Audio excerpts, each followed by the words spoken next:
इतना तो आप जानते हैं कि हमारे तीर्थंकर भगवान सर्वज्ञ हैं।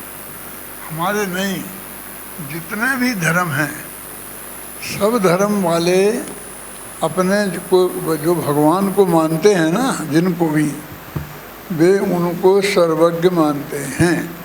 ऐसा नहीं कि मुसलमान ये कहता हो कि हमारे भगवान सर्वज्ञ नहीं हैं।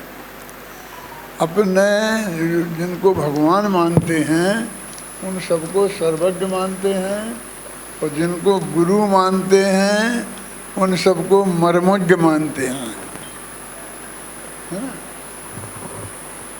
तो जब आप ये मान रहे हो कि वे सर्वज्ञ हैं, और सर्वज्ञ का मतलब अनंत काल तक के सब कार्य नक्की हैं और उनको वो जानते हैं।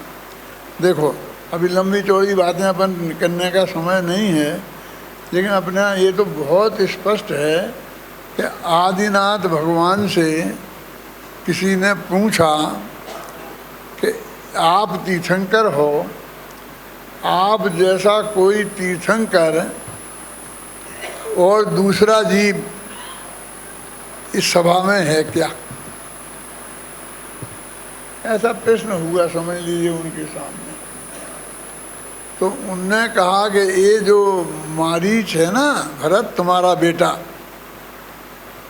भरत चक्रवर्ती का बेटा था, और वो ऋषभदेव ने दीक्षा ली थी ना, उनके साथ दीक्षा ले गया था, इतना बड़ा था।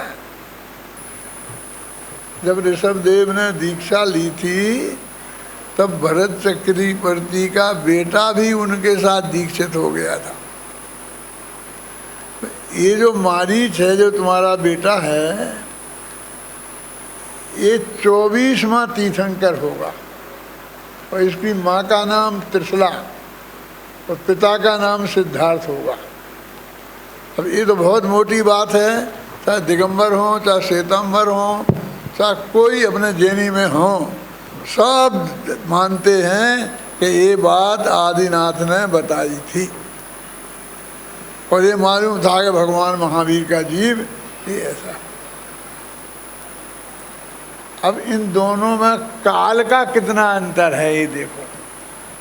तो कहते चौथे काल के शुरू में हुए थे ऋषभदेव, और चौथे काल के अंत में हुए थे महावीर। तो चौथे काल कितना लंबा है? एक कोड़ा कोड़ी सागर। एक कोड़ा कोड़ी क्या होता है?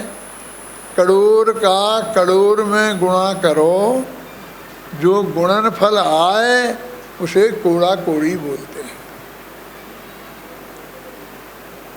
जरा ऐसे समझो, 1 करोड़, 10 करोड़, 100 करोड़, 1000 करोड़, लाख करोड़, 10 लाख करोड़, करोड़ करोड़, उसका नाम कोड़ा कोड़ी। अब समझ में आए ना? 1 करोड़ करोड़, और इतने बरस नहीं, इतने दिन नहीं, सागर है, इतने सागर। और सागर कितना बड़ा होता है, एक कवि तुमको हमारा आदि बताएगा, क्या नाम? प्रवीण। वो बहुत बड़ा गड्ढा खोदते हैं ना, तो मेरे बस की बुढ़ा हो गया हूँ ना, बड़ा इतना बड़ा गड्ढा मैं नहीं खोद सकता है, मैंने बहुत बड़ा होता है। इतने लंबे काल पहले की बात ऋषभदेव ने बता दी थी, माने वो नक्की थी।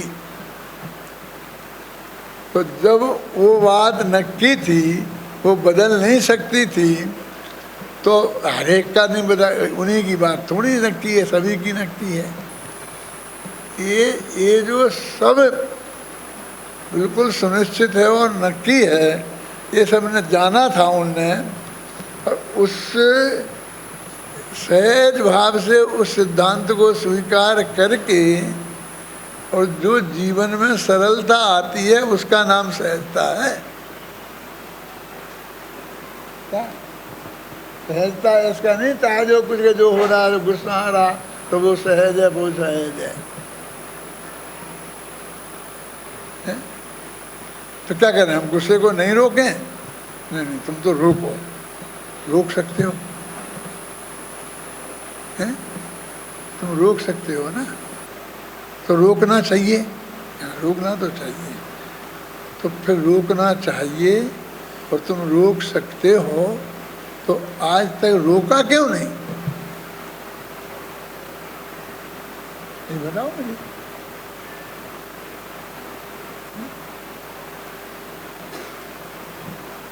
ये जो घटना चक्र घटित होता है, अभी अपन यहाँ ऐसे बैठे हैं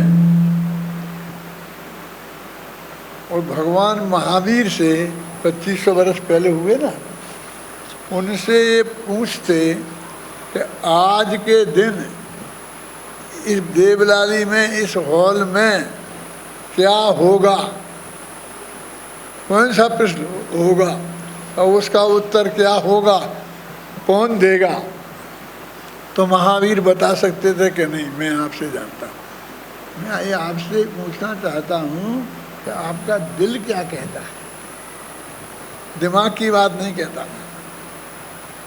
आप जैनी हैं ना, तो भगवान महावीर के भगत हैं, तो ये बात भगवान महावीर जानते थे कि नहीं? तो हम सबका दिल ये कहता है कि हाँ जानते थे। कैसी बात करते हो? और हजारों बातें जानते थे, ये बताई थी उनने, ये बताई थी, ये बताई थी। तो जब आपको ये सब बात मालूम है कि सब नक्की है, उसको सहज भाव से स्वीकार करना, इसका नाम सहजता है। उसकी तो कोई बात ही नहीं करते, बस कहता हमें गुस्सा आ गया, वो भी सहज फलाने। अभी भी यही हो रहा है ना, तुम नहीं मान रहे कि वो सहज नहीं है, तो क्या कर रहे? तो भी तो वही कर रहे हो ना।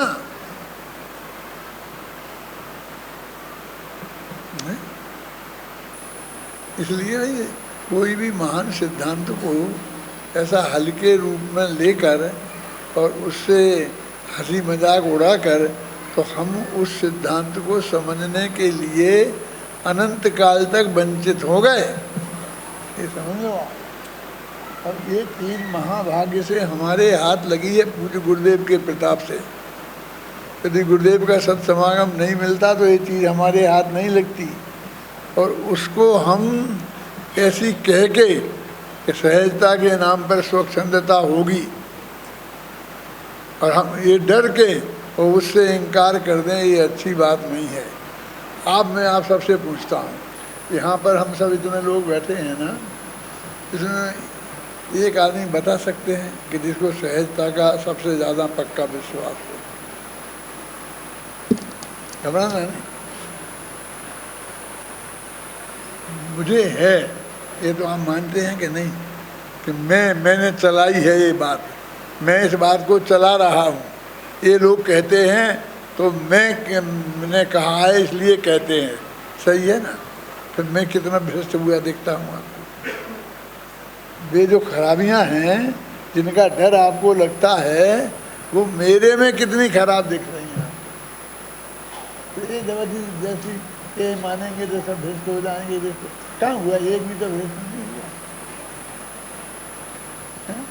अपना पूज्य गुरुदेव श्री ने ये सब बताई हम सब लोगों को, है ना? तो एक गुरुदेव श्री ने बताई और हम सब गुरुदेव के पक्के अनुयायी हैं, सब किरमत बजाय को मानने वाले हैं। कौन भ्रष्ट हो गया? कौन ने धंधा बंद कर दिया? क्यों? तुमने बढ़ाया है, बिल्कुल धंधा के कम किया है। अरे कर दे वे ना, कर दे तो महाभाग्य होगा तो कर देगा। इसे तुम्हें भ्रष्ट होने का डर लगता है, वो डरने की चीज़ नहीं है, बहुत बढ़िया चीज़ है। देखो अभी एक छोटी सी बात कहता हूँ बस, फिर मालूम आप, आदिनाथ भगवान सरवार सिद्धि से आए थे, बाहुबली और भरत भी सरवार सिद्धि से आए थे, और सब तद्भव मोक्षगामी थे, तो सब सहायक सम्यक दृष्टि थे, एक सी परिणति सबकी थी। और जो जितना बड़ा घटना चक्र हुआ वो भरत और बाहुबली दोनों ने ही देखा था। एक दीक्षा लेके चला गया और एक ने राज संभाल लिया। आपको क्या डर लग रहा है? आपको अपने बेटे को भरत बनाना है कि बाहुबली? क्यों? भरत चक्रवर्ती ने राज्य संभाल लिया और बाहुबली दीक्षा लेके चले गए, कौन फायदे में रहा? भरत महान क्योंकि जिंदगी भर खूब मजा राज्य का भोगा, चक्रवर्ती तो होगा, और दीक्षा ली अंतर्मुख में केवल ज्ञान, और फटाफट भगवान बन गए। और वे तो फिर इतने दिनों तक उसमें फंसे रहे। क्यों? इतनी बेलें चढ़ गई, ये हो गई, इन पर तो बेलें मेलें चढ़ी नहीं। अरे भाई, बाहुबली अनंत गुण फायदे में रहे, क्योंकि इतने लंबे काल, 1 साल बाद केवल ज्ञान हो गया ना, और उतने ही एक कोड़ा कोड़ी पल में जो भी है, उतने ही काल ये चौथे गुण स्थान में फंसे रहे और वे 13वें में रहे। बोलो कौन था ज्यादा सुखी था? ज्यादा सुख किसको था? आप दो में से दोनों चीजें आपको मिल रही हो अल्टरनेट, और आप पे चुनाव बताएं कि आपको कौन सी चाहिए, तो आप कौन पसंद करोगे? बोलो, अपन को कौन पसंद करना चाहिए? है? जो बिल्कुल कल्पना लोक की बात है, एक आदमी भी जिसमें कभी उसको किसी को विकल्प तक नहीं आया, और उसकी कल्पना करके हम उस सिद्धांत से तिलांजलि देना चाहते हैं। और जो भय आप बता रहे हो, वो कुछ लक्षण एकाध प्रकट हो उसमें, तो वो वहाँ सौभाग्य की बात है। हमारा बच्चा इतना धार्मिक हो जाए कि वो महान सिद्धांत को समझे और सच्चा सम्मान दर्शन ज्ञान चारित्र का धनी हो जाए, इससे बढ़िया और क्या होगा? बोलिए। तुम्हें तो वही लूटने वाला बच्चा चाहिए, दुकान पे बैठ के 2 के 4 कर ले। हम उसे ये पढ़ाएं, ये सिखाएं, और नहीं तो हमारे पास भेजोगे नहीं। क्यों? हमसे तत्व ज्ञान, असली धर्म सीखना है ना, और असली धर्म सीख जाएगा तो उससे नुकसान नहीं होगा, लाभ ही होगा।